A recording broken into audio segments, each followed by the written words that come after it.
اللہ جل وعلا نے قرآن مجید برہان رشید میں انسان کو اتباع کرنے کا حکم دیا گیا اور فرمایا وَأَطِيعُوا اللَّهَ وَأَطِيعُوا الرَّسُولَ، اللہ کی اطاعت کرو، رسول پاک کی اطاعت کرو، وَإِلَىٰ أُولِي الْأَمْرِ مِنْكُمْ، اور تم میں سے جو اولی الامر ہیں یعنی جو امام ہیں ان کی اطاعت کرو۔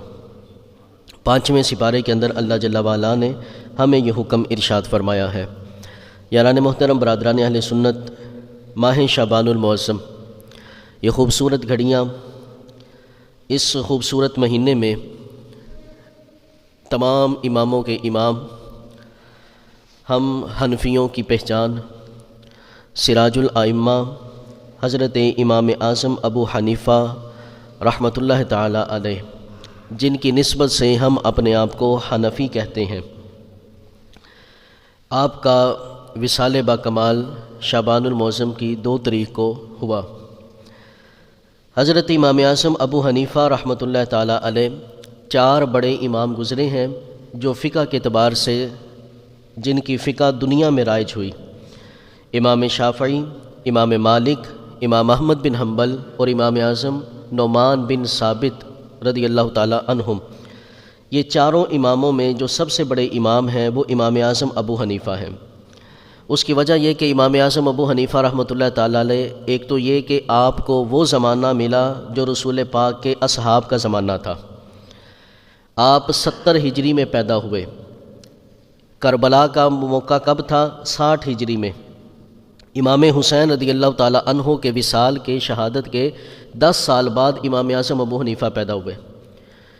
حضرت امام اعظم ابو حنیفہ رحمۃ اللہ تعالی علیہ 70 ہجری میں پیدا ہوئے اور کوفہ کی سرزمین پر آپ کی پیدائش ہوئی۔ کوفہ کی سرزمین یہ کیسی سرزمین تھی؟ یہ علم سے بھری ہوئی زمین ہے۔ کوفہ آپ دیکھیں کہ حضرت مولا علی رضی اللہ تعالی عنہ، آپ نے دارالخلافہ کوفہ کو بنایا تھا، اور جب آپ نے دارالخلافہ کوفہ کو بنایا اپنے زمانہ میں تو 1050 اصحاب رسول اپنے ساتھ لے کر کوفہ میں تشریف لائے تھے۔ ان 1050 اصحاب میں سے 70 صحابہ وہ تھے جو بدر میں جنہوں نے شرکت کی تھی۔ 70 بدری صحابہ کو اپنے ساتھ لے کر آپ کوفہ تشریف لائے تھے۔ تو وہ کتنا عظیم شہر بن گیا ہوگا، کتنا عظیم و ملک بن گیا ہوگا کہ جہاں پہ اتنے صحابہ ہجرت کر کے تشریف لائے اور علم مصطفیٰ کو انہوں نے پھیلایا تھا۔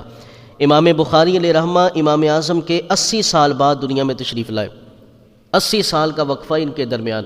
تو امام بخاری اپنے بارے میں کہتے ہیں میں بصرہ 3 سے 4 بار گیا، میں ملک شام میں حدیث لینے کے لیے 4 سے 5 دفعہ گیا، لیکن فرماتے ہیں کوفہ میں کتنی بار حدیث لینے کے لیے گیا ہوں مجھے یاد ہی نہیں ہے، اتنا علم وہاں پہ موجود تھا۔ اور اس مقدس سرزمین پر حضرت امام اعظم ابو حنیفہ رحمۃ اللہ تعالی علیہ آپ کی ولادت ہوئی۔ آپ کا نام جو ہے نا وہ نعمان ہے، آپ کے والد گرامی کا نام ثابت ہے، اور آپ کے جو دادا جان ہیں ان کا نام مرزبان ہے۔ یہ حضرت مرزبان اپنے نسل قبیلے میں یہ پہلے شخص تھے جنہوں نے کلمہ پڑھا اور مسلمان ہوئے تھے۔ حضرت مرزبان یہ حضرت علی رضی اللہ تعالی عنہ کے قریبی ساتھیوں میں سے تھے۔ ایک دن حضرت مرزبان اپنے گھر میں فلودہ بنا کر حضرت مولا علی رضی اللہ تعالی عنہ کے پاس لے کر آئے۔ حضرت علی رضی اللہ تعالی عنہ نے فلودہ دیکھا اور فرمایا کہ مرزبان یہ کیا ہے فلودہ آج کس خوشی میں؟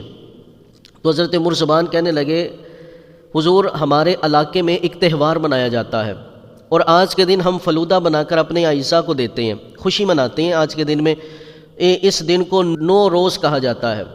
حضرت علی رضی اللہ تعالی عنہ آپ نے جب اتنا سنا اپنے فلودہ نوش فرمایا اور فرمایا کہ مرزبان ہمارے اسلام میں مسلمانوں کا ہر دن ہی 9 روز ہوا کرتا ہے۔ حضرت علی رضی اللہ تعالیٰ عنہ نے وہ فلودہ نوش فرمایا۔ پھر کچھ عرصے کے بعد حضرت مرزبان رضی اللہ تعالیٰ عنہ اللہ نے آپ کو ایک بیٹا عطا فرمایا جن کا نام ثابت رکھا گیا، اور آپ وہ بیٹا لے کر بھی حضرت علی کے پاس تشریف لائے جو حضرت امام اعظم کے والد گرامی ہیں۔ حضرت ثابت کو حضرت مولا علی رضی اللہ تعالیٰ عنہ نے اپنی گود میں اٹھایا اور آپ کے بارے میں فرمایا کہ اے اللہ اس بیٹے کو برکت عطا فرما اور اس کی اولاد کو علم عطا فرما۔ اور آپ کے جو حضرت امام اعظم کے صاحبزادے ہیں نا، حضرت امام حماد، وہ کہتے ہیں کہ میرے والد گرامی کو جو علم ملا ہے نا، یہ باب العلم کی خیرات ملی ہے۔ یہ حضرت علی رضی اللہ تعالیٰ عنہ کی دعاؤں کا نتیجہ ہے۔ اسی طرح امام اعظم ابو حنیفہ رحمۃ اللہ تعالیٰ علیہ، آپ کا ذکر احادیث میں بھی ملتا ہے۔ ایک حدیث پاک تو یہ کہ رسول پاک صلی اللہ علیہ وآلہ وسلم نے ارشاد فرمایا کہ فارس کی زمین پر، آپ فارسی نسل تھے، کہا کہ فارس کی زمین پر فارسیوں کی نسل میں اللہ ایک ایسا بیٹا عطا فرمائے گا کہ اگر علم ثریا کے ستارے میں بھی ہوگا تو وہ بیٹا وہاں سے علم لے کر زمین پہ آئے گا۔ ثریا ستارے کے پاس بھی علم ہوگا تو وہاں سے علم لے کر زمین کے پاس آئے گا۔ اسی طرح ایک حدیث پاک میں آتا ہے کہ رسول پاک صلی اللہ علیہ وآلہ وسلم نے آپ کے نام تک کی بشارت عطا فرمایا کہ میری امت میں ایک ایسا بیٹا پیدا ہوگا جس کا نام نعمان ہوگا۔ اور ایک حدیث پاک میں یہاں تک آتا ہے کہ حضرت جبریل امین حضور علیہ الصلوۃ والسلام کے پاس آئے، اور جبریل امین نے پہلی امتوں میں سے حکیم لقمان کی بات کی کہ حضور لقمان کے پاس بڑی حکمت تھی، کوئی بھی آپ کے پاس آ جاتا آپ بڑی حکمت سے فیصلہ کرتے۔ حکیم لقمان کے پاس بڑی دانشوری تھی، حکیم لقمان بڑا عقل مند شخص تھا، آپ کی چند باتیں بیان کی گئیں تو اس وقت رسول پاک صلی اللہ علیہ وآلہ وسلم کے ذہن مبارک میں آیا کہ کاش میری امت میں بھی ایسا حکیم ہو کہ جس کی باتیں جبریل بھی کرے، ایسا حکیم ہو کہ جس کے پاس اللہ نے حکمت کے سمندر جسے عطا فرمائے ہو۔ جب اتنی بات آئی تو اللہ رب العزت نے جبریل کو دوبارہ بھیجا، کہا محبوب سے فرما دیں حضور علیہ الصلوۃ والسلام کو بشارت دے دیں کہ حضور پریشان نہ ہو، اللہ آپ کی امت میں بھی ایسا حکیم بھیج دے گا، ایسا حکیم بھیج دے گا کہ جس کو نعمان کہا جائے گا۔ حضور وہ ایسا حکیم ہوگا کہ اس کے پاس کوئی بھی آئے گا وہ حکمت سے فیصلہ کیا کرے گا، اس پر اللہ حکمت کے دروازوں کو کھول دے گا۔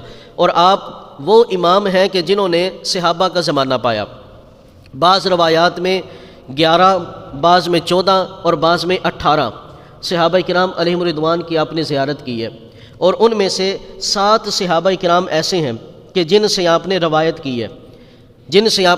کی ہے۔ امام یہ بات یاد رکھیں، حدیث پاک میں جتنے کم راوی ہوتے ہیں حدیث اتنی ہی معتبر ہوتی ہے۔ یعنی حضرت امام اعظم ابو حنیفہ، امام بخاری کا اپنا مقام و مرتبہ ہے، لیکن امام بخاری تک حدیث 3 واسطوں سے پہنچتی ہے یا 4 واسطوں سے پہنچتی ہے، لیکن امام اعظم ابو حنیفہ یہ وہ محدث ہیں جنہیں حدیث پہنچی ہے تو 1 واسطے سے پہنچی ہے۔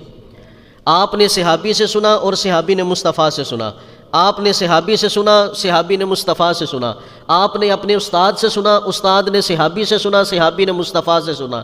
یہ اس طرح کی آپ کی اسناد کی ملتی ہیں۔ امام اعظم ابو حنیفہ رحمۃ اللہ تعالیٰ علیہ، آپ کو اللہ نے علم اور ساتھ میں حکمت بھی دی تھی۔ یہ بات یاد رکھیں، ایک ہے علم، ایک ہے فیضان علم۔ علم تو ہر ایک کو مل جاتا ہے، علم تو ہر ایک کو مل جاتا ہے، فیضان علم ہر ایک کو نہیں ملتا۔ علم شیطان کو بھی ملا تھا لیکن فیضان علم صرف جبریل کو ملا، علم شیطان کو ملا تھا لیکن فیضان علم یہ جبریل امین کو ملا۔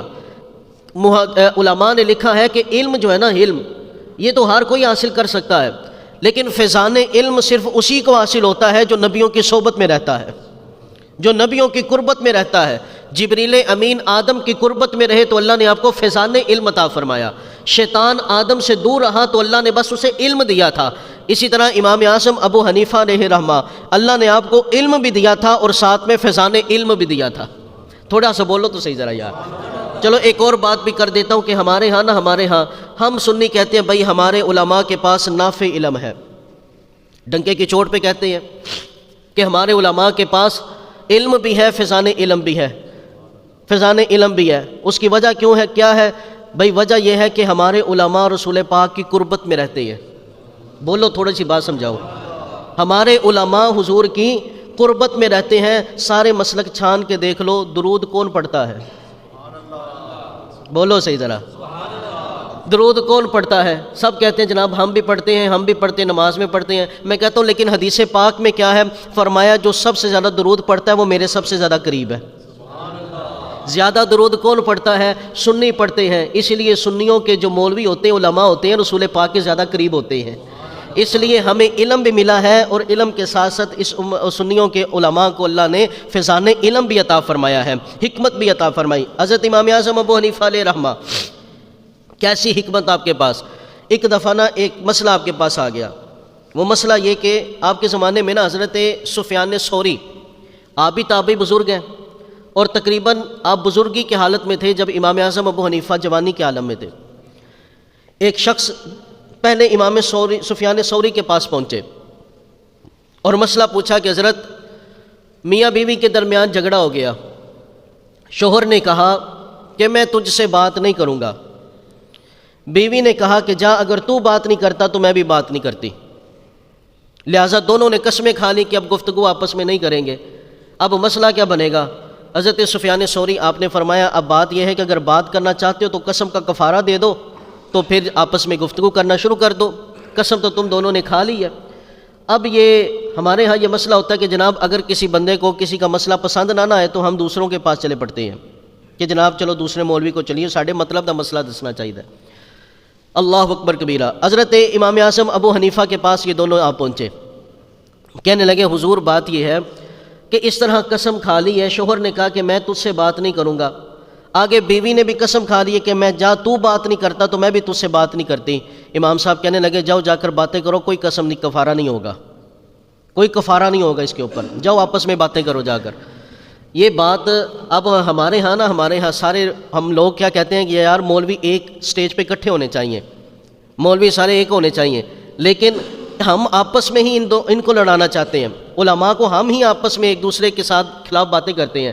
اب یہ دونوں اٹھے اور جا کر امام سفیان ثوری کے پاس جا پہنچے، کہنے لگے حضرت آپ نے انوکھا مسئلہ بیان کیا ہے، آپ کہتے ہیں کہ کفارہ ادا کرنا پڑے گا، امام اعظم کہتے ہیں کوئی کفارہ نہیں ہوگا، امام اعظم کہتے ہیں کوئی کفارہ نہیں ہوگا، آپ کہتے ہیں قسم کا کفارہ ادا کرنا پڑے گا۔ حضرت سفیان ثوری چونکہ بزرگ شخصیت تھے، امام اعظم ابھی جوانی کے عالم میں تھے، حضرت سفیان ثوری نے اپنا عصا پکڑا اور جلال میں آگے آپ کہنے لگے میں پوچھتا ہوں نعمان بن ثابت سے کیا مسئلہ بیان کرتا ہے۔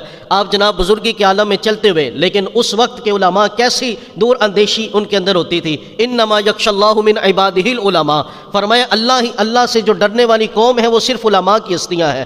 یقیناً وہ لوگ اللہ سے ڈرنے والے تھے، بزرگ ہستی ہے، ان کا اختلاف ہو گیا، خود چل کے جا رہے ہیں، یہ نہیں کہا کہ جاؤ نعمان بن ثابت کو بلا کے لاؤ، خود عصا پکڑا اور حضرت امام سفیان ثوری چلے امام اعظم کے پاس۔ حضرت امام اعظم نے جب دروازہ کھٹکھٹایا گیا، دیکھا کہ سفیان ثوری آئے اپنی مسند سے کھڑے ہوئے، جیسے ہی وہ اندر آئے تو جناب والا سفیان ثوری کہنے لگے او نعمان بن ثابت کیا غلط مسئلے بیان کرتے رہتے ہو، یہ کیا مسئلہ بیان کر دیا، میں نے جب کہا تھا قسم کا کفارہ ہوگا تو تم نے کیسے کہہ دیا کہ قسم کا کفارہ نہیں ہوگا۔ امام صاحب نے بڑے حلم والے تھے، علم جو ہوتا ہے نا، علم یہ حلم والا ہوتا ہے، اس کے اندر بڑی بردباری ہوتی ہے، علم کے اندر جوش نہیں ہوتا، علم کے اندر جناب والا تکبر نہیں ہوتا، علم کے اندر جو نا حسد نہیں ہوتا، جن کے اندر حسد ہو تکبر ہو ان میں علم نہیں ہوتا۔ علم جو ہے نا حلم لے کر آتا ہے، علم جو ہے بردباری لے کر آتا ہے، علم جو ہے طبیعت کے اندر نرمی لے کر آتا ہے۔ امام صاحب کو اتنی باتیں کہی جا رہی ہیں، اتنا بڑا امام، بڑے بڑے محدثین جس کی صحبت میں بیٹھ کر فخر محسوس کرتے ہو، جب انہیں اتنی بات کہی گئی، امام صاحب کہنے لگے بزرگوں بیٹھے تھے صحیح، امام صاحب بیٹھے تو صحیح۔ حضرت امام سفیان ثوری بیٹھے، کہنے لگے حضور ذرا مسئلے کی طرف غور تو کریں، فقیر نے بات غلط نہیں کی۔ کہا کیسے؟ کہنے لگے بات یہ ہے کہ شوہر نے کہا تھا کہ میں قسم کھاتا ہوں تجھ سے بات نہیں کروں گا۔ کہا ہاں مسئلہ تو یہی ہے۔ کہا آگے بیوی نے کیا کہا؟ میں بھی قسم کھاتی ہوں کہ میں تجھ سے بات نہیں کروں گی۔ کہا بیوی نے بات تو کر ہی دی ہے نا، بولو تو صحیح ذرا۔ کہا بیوی نے بات تو کر ہی لی ہے نا، پہلے قسم کھائی ہے شوہر نے، جب شوہر نے قسم کھائی کہ میں تجھ سے بات نہیں کروں گا، پھر آگے بیوی نے بات کی ہے کہ چل میں بھی قسم کھاتی ہوں کہ میں تجھ سے بات نہیں کروں گی۔ کہا شوہر کی بھی قسم پوری ہو گئی، اب شوہر پہلے بات کر لے تو بیوی کی قسم بھی پوری ہو جائے گی۔ ایسی فراست، ایسی حکمت اللہ نے آپ کو عطا فرمائی، یہاں تک کہ آپ کے استاد، آپ کے جو اساتذہ ہوتے تھے وہ کبھی کبھی مسئلے میں الجھ جاتے تو امام اعظم ابو حنیفہ کے پاس آیا کرتے تھے۔ اللہ نے ایسا علم اور ایسا فضل عطا فرمایا تھا، اور یہ سارا کمال کہاں سے ملا تھا کہ ایک دفعہ رسول پاک صلی اللہ علیہ وآلہ وسلم نے حضرت انس بن مالک کو بلایا تھا۔ حضرت انس بن مالک رضی اللہ تعالیٰ عنہ یہ خادم رسول ہیں جنہوں نے ساری زندگی رسول پاک کی نوکری کی ہے۔ اللہ اکبر کبیرہ۔ ایک دن حضرت انس بن مالک رضی اللہ تعالیٰ عنہ آپ کی والدہ آئی، حضرت انس بن مالک نہ گھر کے کام کر رہے تھے، حضور علیہ الصلوۃ والسلام نے بلایا کہ انس بن مالک کو بلاؤ، ان کی والدہ ملنے کے لیے آئی ہیں۔ اتنے میں کہا گیا کہ وہ بازار میں سودا سلف لینے کے لیے گئے ہیں۔ اب حضرت انس بن مالک جب کچھ دیر کے بعد آئے تو پسینے سے بھرپور تھے، گرمی کا عالم، پسینے کے ساتھ بھرپور تھے جناب والا، گرمی میں تھکے ہارے جب آئے نا، آپ کی والدہ دیکھ کر خوش ہو گئی، کہنے لگی بیٹا اس سے زیادہ حضور کی خدمت کیا کر، اس سے زیادہ حضور کی خدمت کیا کر۔ ماں اپنے بیٹے کے لیے یہ الفاظ کہہ رہی ہے جب بیٹا تھکا ہوا ہے۔ یہ حضرت انس بن مالک رضی اللہ تعالیٰ عنہ ساری زندگی حضور کے قدموں میں بسر کر دی۔ حضرت انس بن مالک کو ایک دن رسول پاک نے بلایا، نبی پاک صلی اللہ علیہ وآلہ وسلم نے حضرت انس بن مالک سے کہا اپنا منہ قریب کر۔ جب قریب کیا گیا تو آپ کو فرمایا کہ یہ میرا لعاب دہن اپنے پاس امانت رکھنا، امانت رکھنا، میری امت میں ایک نعمان پیدا ہوگا، جب اس سے ملاقات ہو میری امانت اسے پہنچا دینا، میری امانت اسے پہنچا دینا۔ امام اعظم ابو حنیفہ رحمۃ اللہ تعالیٰ علیہ، یہ باب مدینۃ العلم کی دعا اور رسول پاک کے لعاب دہن کی ایسی برکتیں آپ کو ملی، بڑے بڑے آپ کے اساتذہ آپ سے مسئلہ پوچھا کرتے تھے۔ اسی طرح آپ کے استاد ہیں امام اعمش، حضرت امام اعمش رضی اللہ تعالیٰ عنہ، آپ کے زمانہ میں نا گندم شارٹ ہو گئی، گندم نہیں ملتی۔ اب بزرگ شخصیت تھی، یہ عمر رسیدہ تھے، بیوی بھی عمر رسیدہ تھی، جیسے جیسے عمر بڑھتی جاتی ہے چڑچڑاپن بھی آتا جاتا ہے۔ اب جناب گھر میں گندم نہیں، ہر روز اماں جی نے کیا کرنا، جناب والا آپ کی بیوی نے ایسے کرنا کہ تھیلا پکڑا دینا، ظہر کی نماز پڑھنے جا رہے ہو تو آتے آتے گندم بھی لے آنا۔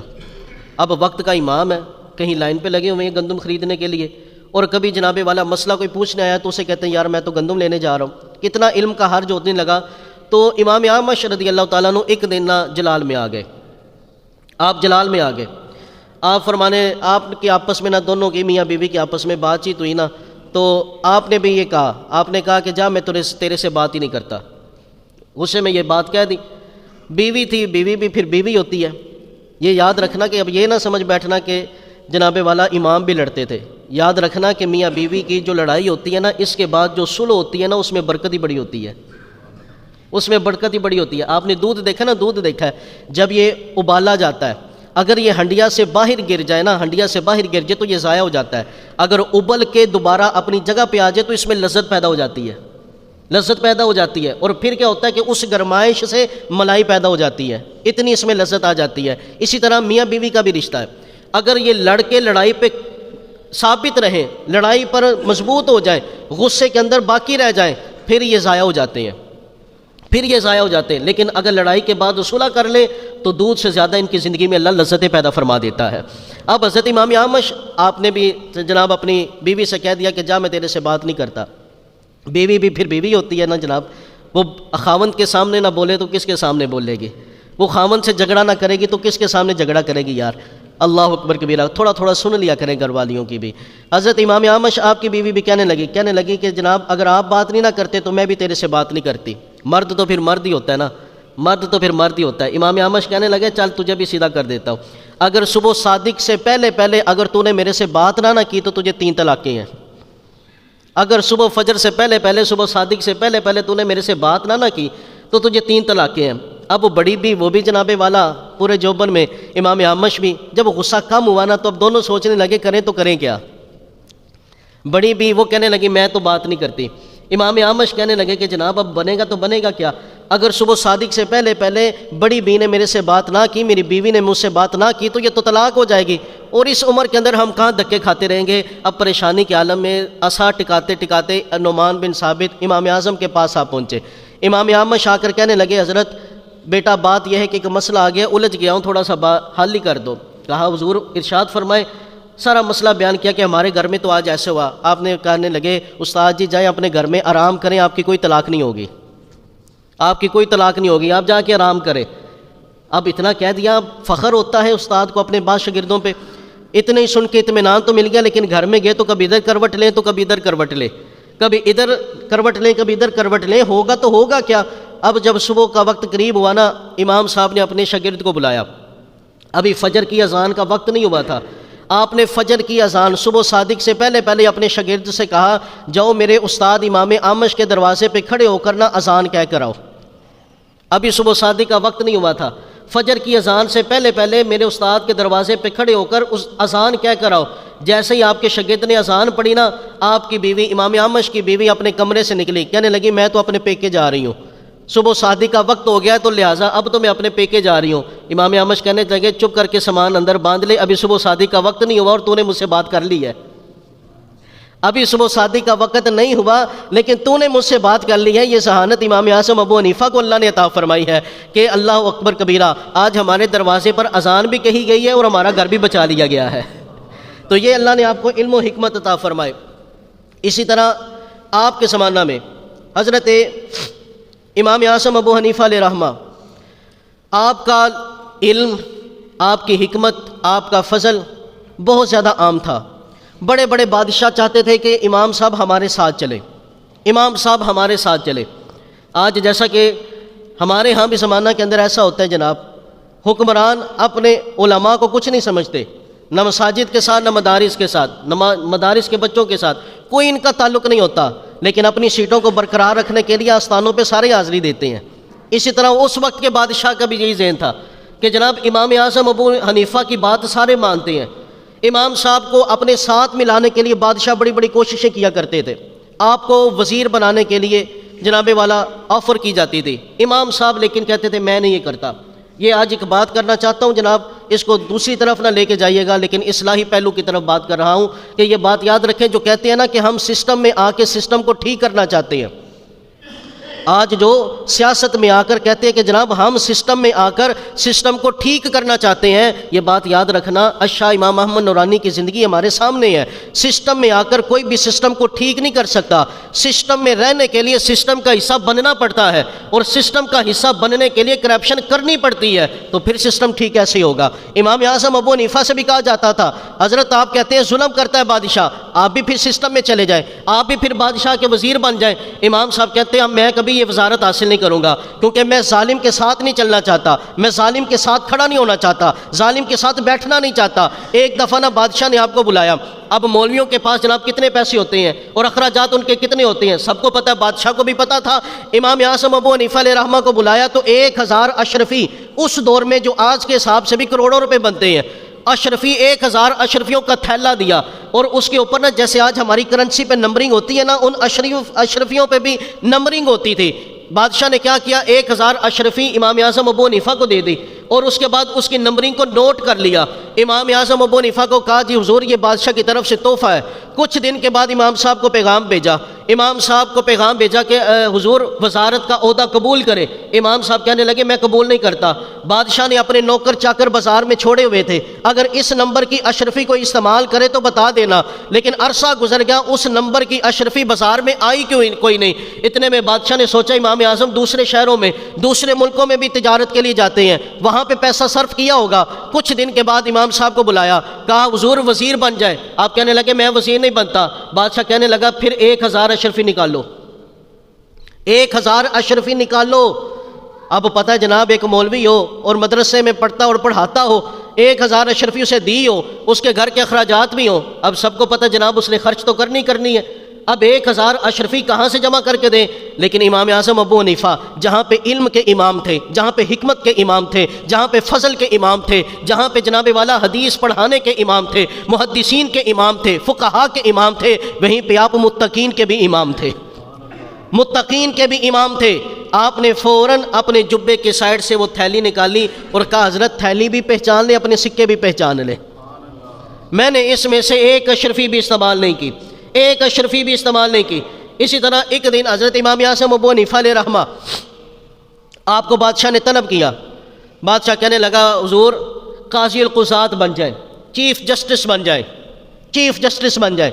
امام اعظم ابو حنیفہ علیہ رحمہ کہنے لگے میں نہیں چیف جسٹس بنتا، میں نہیں چیف جسٹس بنتا تیرا، تو مجھے ظلم پہ ابھارے گا، ظلم کرنے پہ ابھارے گا، اور میں ظالم نہیں بننا چاہتا۔